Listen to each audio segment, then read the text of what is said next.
चला, जोया कितनी खुश है। बहुत टाइम बाद मैंने उसे इतना खुश देखा है। ठीक कह रही हो। बहुत अरसे बाद इस तरह उसे यूं हंसता मुस्कुराता देखा है, दिल सुकून से भर गया है। बस उसके घर का मसला हल हो जाए। तुमसे जोया ने कुछ कहा है? नहीं, उसने तो कुछ नहीं कहा मुझे। मैंने खुद ही पूछा था। असफर की इनकम महदूद है, छोटा मोटा फ्लैट देखा है उसने 2 कमरों का। मैं सोच रही थी कि जोया कैसे गुजारा करेगी 2 बच्चों के साथ। इन छोटे मोटे इलाकों में वैसे भी पानी बिजली गैस का मसला ही रहता है, और आयरा का स्कूल भी काफी दूर हो जाएगा। क्या करेगी वो बेचारी? अरे भाई, उसका शौहर है, अब उसे जहां चाहे रखे, हम क्या कर सकते हैं। अम्मा, जोया ने घर के सिलसिले में कोई बात की है आपसे? प्लीज छुपाइएगा मत।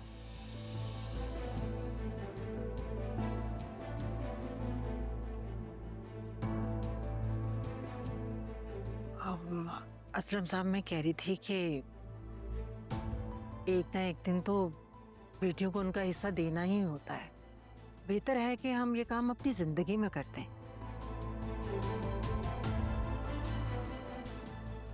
देखिए ना, फिजा की शादी हो जाएगी, माशाल्लाह से इतना बड़ा घर है। हम 2 लोग इस घर में क्या करेंगे? सारा दिन भाई भाई करेगा ये घर। मुझे मालूम था कि असफर ऐसे ही जोया की ब्रेन वॉशिंग करेगा।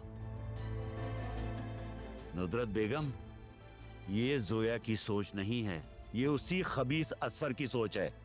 उसी ने जोया को पट्टी पड़ाई है गलत। अब देखना, ये फिर से हमें ब्लैकमेल करने आ जाएगा। देखना तुम। अपने दामाद के लिए इतने बुरे अल्फाज क्यों इस्तेमाल कर रहे हैं आप? मुझे ना जोया ने कुछ कहा है और ना असफर ने। आप तो खामखा उसके पीछे पड़ जाते हैं। अम्मा, इन सब बातों को छोड़ें और मुझे ये बताएं कि असफर भाई का बजट कितना है? जितना रेंट वो पे कर सकते हैं उतना ही मैं भी उन्हें दे दिया करूंगी। अब तुम कब तक भरोगी बेटा उसे? हद होती है एक। बाबा, रिश्तों को मजबूत बनाने के लिए कभी वक्त की कुर्बानी देनी पड़ती है तो कभी पैसे की। और मैं अपनी बहन के लिए इतना तो कर ही सकती हूँ।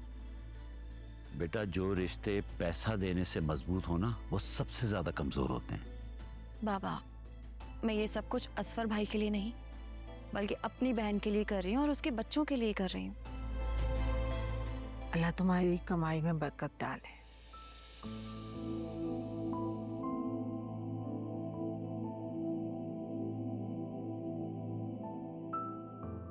बाबा, आप परेशान मत हो और मैं जाने से पहले ये मामला हल करवा कर जाऊंगी।